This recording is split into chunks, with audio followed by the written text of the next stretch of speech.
Hello friends, ಹೇಗಿದ್ದೀರಾ? ನಾವು one of the important topic of organic chemistry ಪಾರ್ಟಲ್ಲಿ ಬರುವಂತಹ organic reactions and intermediates related previous year ಕ್ವಶನ್ಸನ್ನು discuss ಮಾಡ್ತಾ ಹೋಗೋಣ. So this is very very important chapter and easy chapter also. Question number 1 ನೋಡೋದಾದರೆ, which of the following is an electron deficient intermediate? ಅಂದರೆ ಎಲೆಕ್ಟ್ರಾನ್ಸ್ಗಳ ಅವಶ್ಯಕತೆ ಇರುವಂತಹ ಎಲೆಕ್ಟ್ರಾನ್ ಹಂಗ್ರಿ intermediate ಯಾವುದು ಅಂತ ಕೇಳ್ತಾ ಇದ್ದಾರೆ. Carbene, nitrene, carbocation, all of the above. Here the correct answer is option D, all of the above. Carbene ಇರ್ಬೋದು, ನೈಟ್ರೀನ್ ಇರ್ಬೋದು, ಕಾರ್ಬೋಕ್ಯಾಟಯಾನ್ ಇರ್ಬೋದು, ಮೂರೂ ಕೂಡ ಏನಾಗಿರುತ್ತೆ? ಎಲೆಕ್ಟ್ರಾನ್ ಡಿಫಿಷಿಯಂಟ್ ಸ್ಪೀಸೀಸ್ ಆಗಿರುತ್ತೆ. ಓಕೆ,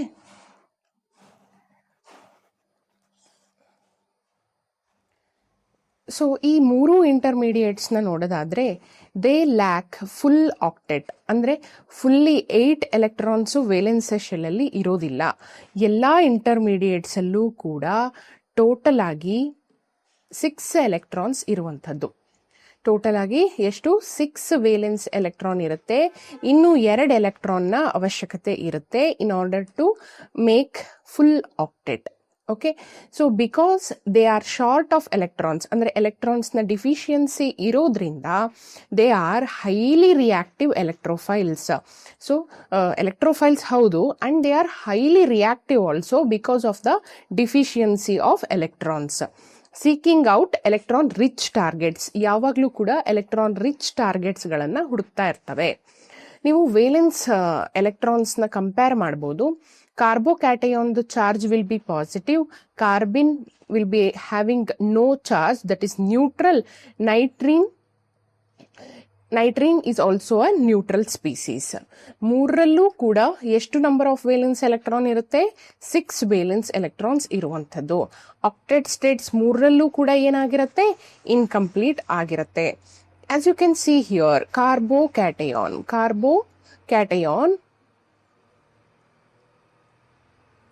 ಓಕೆ, ಇಲ್ಲಿ as you can see here 3 alkyl group. So 3 ಗ್ರೂಪಿಂದ ಎಷ್ಟು ಎಲೆಕ್ಟ್ರಾನ್ಸ್ ಶೇರ್ ಆಗ್ತಾ ಇದೆ? 6 ಎಲೆಕ್ಟ್ರಾನ್ಸ್. ದೆನ್ ಕಾರ್ಬೀನ್ ಅನ್ನು ನೋಡೋದಾದ್ರೆ, carbene bonded to CH2. So here 4 electrons from this 2 group and 2 electrons from 1 lone pair, total 6 electron, right? Then nitrine. So nitrine, so 2 lone pair of electrons in the 4 electron. 2 electrons will be shared with this group. So 4 plus 2, 6 electrons. Okay, remember all the 3, carbocation, carbene, nitrine, all the 3 are highly electrophilic because of electron deficiency. The stability of carbocation follows the order. So what is the stability of carbocations ಅಂತ ನೀವು ಹೇಳಬೇಕು. Primary, secondary, tertiary, means primary is more stable than secondary, secondary is more stable than tertiary. Option B is tertiary, secondary, primary. Option C is secondary, tertiary, primary. Option D is tertiary, primary, secondary. Here ಇದು ತುಂಬಾ easy ಆಗಿರುವಂತಹ ಪ್ರಶ್ನೆ. I hope you know the answer. Pass it and guess the answer, then play the video. Option D, tertiary is more stable. Tertiary is, option B is the correct answer. Tertiary is more stable than secondary. Secondary is more stable than primary. Option B is the correct answer. Why? What is the reason for this? Okay, ನೋಡಿ, tertiary ಅಂತಂದ್ರೆ 3 alkyl groups ಇರುವಂಥದ್ದು. 3 alkyl groups ಕೂಡ electron ಅನ್ನ ಕೊಡ್ತಿರತ್ತೆ ಆ ಕಾರ್ಬೋಕ್ಯಾಟಯಾನಿಗೆ.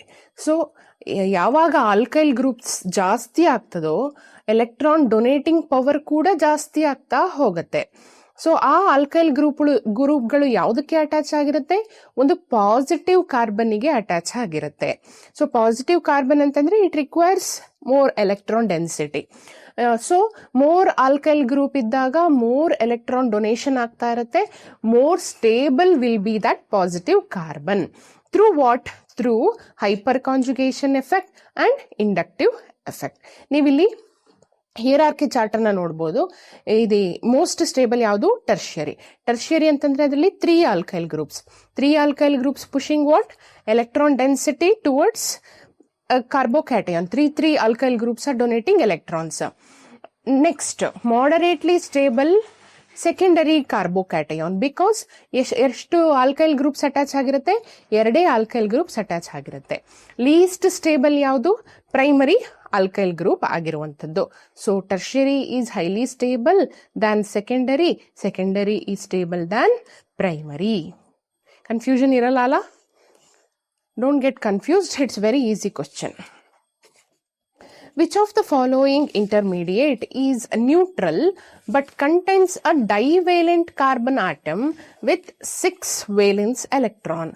ಯಾವ ಒಂದು intermediate neutral species ಆಗಿರುತ್ತೆ, ಅಂದ್ರೆ ಯಾವುದೇ ರೀತಿ ಪಾಸಿಟಿವ್ ಅಥವಾ ನೆಗೆಟಿವ್ ಚಾರ್ಜ್ ಅನ್ನ ಹೊಂದಿರೋದಿಲ್ಲ, but contains a divalent carbon atom.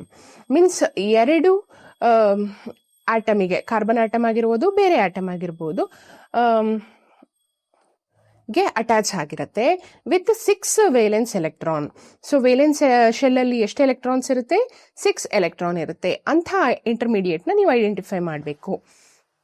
ಕಾರ್ಬಾನಯಾನ್, carbene, free radical and nitrene. Here the correct answer is option B, ಕಾರ್ಬೀನ್.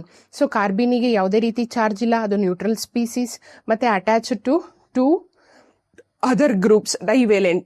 Then 6 valence electron ಇರುವಂಥದ್ದು ನಾನು ಆಗಲೇ ತೋರಿಸಿದ್ದೇನೆ. Okay, so option B, carbene is the correct answer. ನೋಡ್ಬೋದು ಇಲ್ಲಿ. So carbene has a carbon atom forming only 2 bonds, that is divalent, and it carries how many lone pair of electrons? 1 lone pair of electrons. Okay, so 2 bonds in the 4 electrons, so 1 lone pair in the 2 electrons, so total 6 valence electrons. And charge ಏನಾರು ಇದೆಯಾ? There is no charge. As you can see the structure here, so 1 lone pair of electrons means 2 non-bonding electrons ಇರುವಂಥದ್ದು, ಮತ್ತೆ empty unhybridized p orbital ಇರುವಂಥದ್ದು, which is highly electron deficient, electron hungry. Then 2 bonded atoms, 2 alkyl groups are attached to this carbon atom. So carbene is following all the 3 conditions, so hence the correct answer is carbene.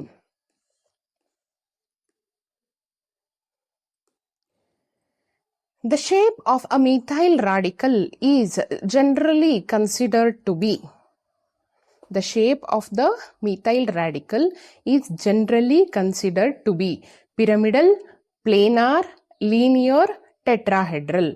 Here the shape in organic chemistry, the methyl radical the shape ಅನ್ನು ನಾವು planar ಅಂತ consider ಮಾಡ್ತೀವಿ. planar ಯಾಕೆ planar? Because methyl radical ಇದೆಯಲ್ವಾ, that has 3 bonding pairs and 1 single unpaired electron ಇರುವಂಥದ್ದು. So ಒಂದೇ single unpaired electron, there will be no much repulsion from that single electron. So ಇನ್ನು further minimise ಮಾಡಲಿಕ್ಕೆ repulsion ಅನ್ನ 3 hydrogen atoms ಏನ್ ಮಾಡ್ತವೆ? They spread out flat, leaving the single electron in unhybridised p orbital. So flat form ಅಲ್ಲಿ ಏನಾಗುತ್ತೆ, ಅದು distribute ಆಗುವಂಥದ್ದು. It will be in the planar form with a single valence electron. So the structure will be the planar and it is sp2 hybridized. Then when comparing other 3 radicals given in the options, carbocation ಏನಿದೆ, that is also sp2 hybridized and trigonal planar, same as that of ಈಗ discuss ಮಾಡಿದ್ವಲ್ಲ methyl radical, ಅದೇ ರೀತಿ. So carbon bonded with 3 alkyl groups, ಎರಡರ ನಡುವೆ 120 degree angle ಇರುತ್ತೆ to minimise the repulsion. Then empty p orbital ಇರುತ್ತೆ, so it is electron deficient ಆಗಿರುತ್ತೆ. Then free radical ಕೂಡ sp2 ಹೈಬ್ರಿಡೈಸ್ಡ್ ಆಗಿರುತ್ತೆ ಮತ್ತೆ ಟ್ರೈಗೋನಲ್ ಪ್ಲೇನಾರ್ ಶೇಪ್ ಅನ್ನ ಹೊಂದಿರುತ್ತೆ. ಸೊ ಇಲ್ಲಿ ಒಂದು ಫ್ರೀ ರ್ಯಾಡಿಕಲ್ಲು ಅನ್ಹೈಬ್ರಿಡೈಸ್ಡ್ ಪಿ ಆರ್ಬಿಟಲ್ ಅಲ್ಲಿ ಇರುವಂಥದ್ದು. ಅದೇ ಕಾರ್ಬೋಕ್ಯಾಟಯೋನ್ ಅಲ್ಲಿ ಎಂಟಿ ಇರುತ್ತೆ, ಫ್ರೀ ರ್ಯಾಡಿಕಲ್ ಅಲ್ಲಿ 1 ಅನ್ಪೇರ್ಡ್ ಎಲೆಕ್ಟ್ರಾನ್ ಇರುತ್ತೆ. ಇನ್ನು ಕಾರ್ಬ್ ಆನಯೋನ್ ಏನಿದೆ, so 1 extra lone pair of electron ಇರುತ್ತೆ. ಸೊ ಸ್ವಲ್ಪ ರಿಪಲ್ಷನ್ ಜಾಸ್ತಿ ಇರುತ್ತೆ. ಹಾಗಾಗಿ ಅದರ ಹೈಬ್ರಿಡೈಸೇಷನ್ sp3 ಅದರ ಶೇಪು ಕೂಡ ಏನಾಗುತ್ತೆ, ಚೇಂಜ್ ಆಗುತ್ತೆ from trigonal planar to trigonal pyramidal shape.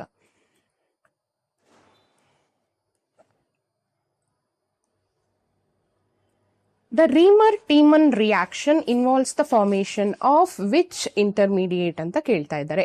So Reimer Tiemann reaction ಅಲ್ಲಿ ಯಾವ ಒಂದು ಇಂಟರ್ಮೀಡಿಯೇಟ್ ನ ಇನ್ವಾಲ್ವ್ಮೆಂಟ್ ಇರುತ್ತೆ? ಈ ತರ ಕ್ವಶನ್ಸ್ ಪ್ಲೆಂಟಿಯಾಗಿ ಕೇಳಿರುವಂತದ್ದು. ಒಂದು ನೇಮ್ಡ್ ರಿಯಾಕ್ಷನ್ಸ್ ನ ಕೊಡ್ತಾರೆ ಅಥವಾ ಒಂದು ರಿಯಾಕ್ಷನ್ ಅನ್ನ ಕೊಡ್ತಾರೆ, ಕೊಟ್ಬಿಟ್ಟು ಅದರಲ್ಲಿ ಯಾವ ಇಂಟರ್ಮೀಡಿಯೇಟ್ ಇನ್ವಾಲ್ವ್ ಆಗಿದೆ ಅಂತ ನೀವು ಗೆಸ್ ಮಾಡಬೇಕು. Carbocation, carbanion, dichlorocarbene, benzene. Here the correct answer is option C, that is dichlorocarbene. So ಏನಾಗುತ್ತೆ ರೀಮರ್-ಟೀಮನ್ ರಿಯಾಕ್ಷನ್ ಅಲ್ಲಿ ನೋಡೋಣ. ಸೊ ರೀಮರ್-ಟೀಮನ್ ರಿಯಾಕ್ಷನ್ ಅಲ್ಲಿ first we take the reactant that is chloroform, ಓಕೆನಾ, ದಟ್ ಈಸ್ CHCl3. ಕ್ಲೋರೋಫಾರ್ಮ್ ಅನ್ನ ಒಂದು strong base that is NaOH ಜೊತೆ react ಮಾಡ್ತೀವಿ. ಆಗ ಏನಾಗುತ್ತೆ, ಬೇಸು ಪ್ರೋಟಾನ್ ಅನ್ನ ಅಬ್ಸ್ಟ್ರಾಕ್ಟ್ ಮಾಡುತ್ತೆ, ಪ್ರೋಟಾನ್ ಅನ್ನ ರಿಮೂವ್ ಮಾಡುತ್ತೆ. ಅಂಡ್ CHCl3 ಇಂದ ಕ್ಲೋರೈಡ್ ಅಯಾನು ಬಿಟ್ಟು ಹೋಗಿ it generates highly reactive dichlorocarbene intermediate. So it forms a dichlorocarbene intermediate with the removal of what? HCl. Okay. So ಏನು ಉಳಿತು? ಡೈಕ್ಲೋರೋಕಾರ್ಬಿನ್ ಇಂಟರ್ಮೀಡಿಯೇಟ್. ಫರ್ದರ್ ಅದೇನ್ ಮಾಡುತ್ತೆ, ಫಿನಾಲ್ ರಿಂಗಿಗೆ ಅಟ್ಯಾಚ್ ಆಗಿ ಫೈನಲ್ ಪ್ರಾಡಕ್ಟ್ ಬರುವಂಥದ್ದು. Okay, easy question.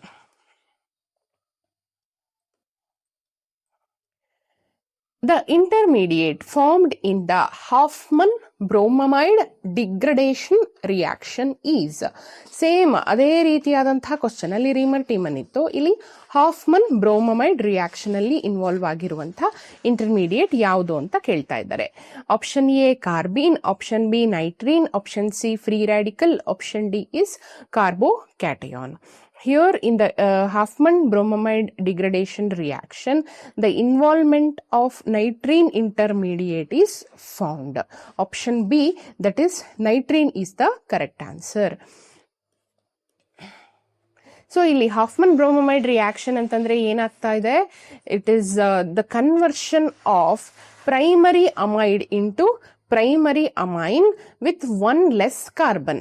So as you can see here, RCONH2, which is an amide in the bromine solution with a strong base, we are going to get amine. So here one carbon less agide, right? During the mechanism, ಈ ಒಂದು reaction ಇನ mechanism ಅಲ್ಲಿ ಏನಾಗುತ್ತೆ ಅಂತಂದ್ರೆ, acyl nitrene is generated which rearranges to isocyanate. So isocyanate formation ಮಿಡ್ಲಲ್ಲಿ ಆಗುವಂಥದ್ದು. So isocyanate involvement ಆಗ್ಬಿಟ್ಟು finally ನಮಗೇನು ಸಿಗುವಂಥದ್ದು, ಒಂದು ಅಮೈನ್ ಸಿಗುವಂಥದ್ದು. So here the intermediate involved is nitrene. ಯಾವುದೇ ಒಂದು ರಿಯಾಕ್ಷನ್ನ ಮೆಕ್ಯಾನಿಸಮ್ನ ಬಗ್ಗೆ ತಲೆ ಕೆಡಿಸ್ಕೊಳ್ಳೋ ಅವಶ್ಯಕತೆ ಇಲ್ಲ, ಕೇಳೋದಿಲ್ಲ. ಜಸ್ಟ್ ರಿಮೆಂಬರ್ ದ ಫ್ಯಾಕ್ಟ್ಸ್ ಅಷ್ಟೇ.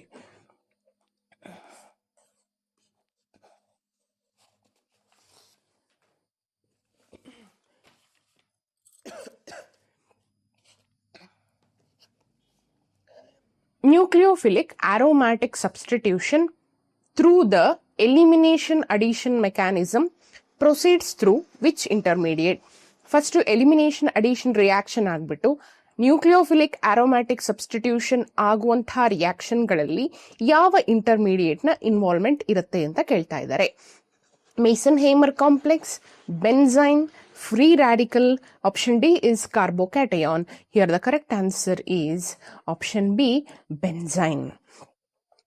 As you can see here,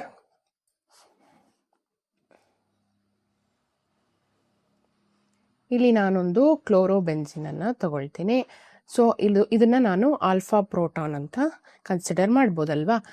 ಒಂದು ಹ್ಯಾಲೋಜನ್ ಗ್ರೂಪ್ನ ಪಕ್ಕ ಇರುವಂತಹ ಒಂದು ಪ್ರೋಟಾನ್ ಅನ್ನ ನಾವು ಆಲ್ಫಾ ಪ್ರೋಟಾನ್ ಅಂತ ಕರಿತೀವಿ. ಆನ್ ಪುಟ್ಟಿಂಗ್ ಸ್ಟ್ರಾಂಗ್ ಬೇಸ್, ಈ NH2 ಮೈನಸ್ ಏನಿದೆಯಲ್ವಾ, it comes and abstracts this proton and bond will be shifted like this. This chlorine will be good leaving group, it leaves the group. So it results in the formation of what? It results in the formation of an intermediate that is benzene. So ಈ carbon ಮತ್ತು ಈ ಕಾರ್ಬನ್ನ ನಡುವೆ ಏನಾಗುತ್ತೆ, ಬೆನ್ಸೈನ್ intermediate formation ಆಗುವಂಥದ್ದು. So on further reaction with this KNH2, so final product, that is aniline, is obtained. Okay, so ಏನು involvement ಆಯಿತು ಇಲ್ಲಿ ರಿಯಾಕ್ಷನಲ್ಲಿ? ಬೆನ್ಸೈನ್ ಇಂಟರ್ಮೀಡಿಯೇಟ್ ಇನ್ವಾಲ್ವ್ಮೆಂಟ್ ಆಯ್ತಲ್ವಾ? ಸೊ ಅದನ್ನೇ ಇಲ್ಲಿ 2 ಸ್ಟೆಪ್ಸಲ್ಲಿ ಎಕ್ಸ್ಪ್ಲೇನ್ ಮಾಡಿದ್ದಾರೆ. When unactivated aryl halide react with strong base like NaOH ಜೊತೆ ರಿಯಾಕ್ಟ್ ಮಾಡಿದಾಗ ಅರೈಲ್ ಹ್ಯಾಲೈಡನ್ನು ನಾನು ಕ್ಲೋರೋಬೆನ್ಸಿನ್ ತಗೊಂಡಿದ್ದಾಗಲೇ ದೇ ಅಂಡರ್ಗೋ ಎಲಿಮಿನೇಷನ್ ಫಸ್ಟ್. ಅಂದರೆ ಫಸ್ಟ್ ಏನು ಮಾಡುತ್ತೆ, ಬೇಸು ಪ್ರೋಟಾನನ್ನು ರಿಮೂವ್ ಮಾಡುತ್ತೆ. ಪ್ರೋಟಾನ್ ರಿಮೂವ್ ಆಗ್ತಿದ್ದಂಗೆ ಕ್ಲೋರಿನ್ ಏನಿತ್ತು ಅಟ್ಯಾಚ್ ಆಗಿತ್ತು, ಅದು ಗುಡ್ ಲಿವಿಂಗ್ ಗ್ರೂಪ್ ಆಗಿರೋದ್ರಿಂದ ಅದು ಕೂಡ ಏನಾಗುತ್ತೆ, ಎಲಿಮಿನೇಟ್ ಆಗುವಂಥದ್ದು. ಸೊ ಎರಡೂ ಎಲಿಮಿನೇಟ್ ಆದಾಗ ಏನಾಗುತ್ತೆ, ಬೆನ್ಸೈನ್ ರಿಂಗ್ ಫಾರ್ಮೇಷನ್ ಆಗುತ್ತೆ, which is highly strained reactive triple bond. ತುಂಬ ರಿಯಾಕ್ಟಿವ್ ಆಗಿರುತ್ತೆ. ಸೊ ಅದಕ್ಕೆ ಏನಾಗುತ್ತೆ, ನ್ಯೂಕ್ಲಿಯೋಫೈಲ್ ಬಂದು ಆಡ್ ಆನ್ ಆಗುವಂಥದ್ದು. ಫಸ್ಟ್ ಸ್ಟೆಪ್ ಏನು? First step is elimination. Strong base removes adjacent proton and halogen benzene intermediate is created. ನೋಡಿ ಇಲ್ಲಿ ಒಂದು ಟ್ರಿಪಲ್ ಬಾಂಡ್ ಇದೆಯಲ್ವಾ, so it is highly strained. So coming to the addition reaction, so ಆ ಥರ strained triple ಬಾಂಡಿಗೆ nucleophile ಬಂದು attack ಮಾಡುತ್ತೆ. Nucleophile attacks the newly formed highly strained triple bond, forming the final substituted product. Okay.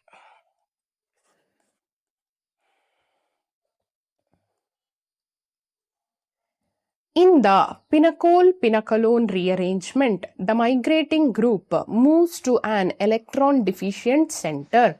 The intermediate involved is a. So pinacol-pinacolone rearrangement ಅಲ್ಲಿ ಯಾವ intermediate involvement ಆಗಿರುತ್ತೆ ಅಂತ ಕೇಳ್ತಾ ಇದ್ದಾರೆ. Option A carbocation, option B carbanion, option C carbene, option D is nitrene. Here the involvement of intermediate is carbocation ಆಗಿರುವಂಥದ್ದು. So ಈ pinacol rearrangement ಅಲ್ಲಿ first reaction start ಆಗೋದು with the protonation. So protonation ಆಗ್ಬಿಟ್ಟು ಒಂದು water molecule loss ಆಗುವಂಥದ್ದು to form a diol that is called as pinacol. This loss leaves behind a positively charged carbon atom. So water molecule loss ಆಗ್ತಿದ್ದಂಗೆ ಅಲ್ಲಿ ಒಂದು intermediate ನ formation ಆಗುತ್ತೆ, that is carbocation. So prompting an alkyl group to migrate and stabilise it. So carbocation ಆಗ್ತಿದ್ದಂಗೆ ಪಕ್ಕದಲ್ಲಿರುವಂತಹ alkyl group migrate ಆಗಿಬಿಟ್ಟು ಅದನ್ನು stabilise ಮಾಡುತ್ತೆ. ಸೊ ಇದನ್ನು ನಾನು ನೇಮ್ಡ್ ರಿಯಾಕ್ಷನ್ಸ್ ಅಲ್ಲಿ ಡಿಟೇಲ್ ಆಗಿ ವಿತ್ ರಿಯಾಕ್ಷನ್ ಎಕ್ಸ್ಪ್ಲೈನ್ ಮಾಡ್ತೀನಿ. ಈಗ ಸ್ಟೆಪ್ಸ್ ಮಾತ್ರ ನೆನಪಿರಲಿ. ಸೊ ಒಂದು ಡಯಾಲ್ ಇರುತ್ತೆ, due to loss of water ಕಾರ್ಬೋಕ್ಯಾಟಯಾನ್ನ ಫಾರ್ಮೇಷನ್ ಆಗುತ್ತೆ. ಸೊ ಕಾರ್ಬೋಕ್ಯಾಟಯಾನ್ನ ಸ್ಟೆಬಿಲೈಸ್ ಮಾಡಲಿಕ್ಕೆ 1,2 ಆಲ್ಕೈಲ್ ಶಿಫ್ಟ್ ಆಗುತ್ತೆ. Finally it leads to the formation of product that is ಪಿನಕೋಲೋನ್.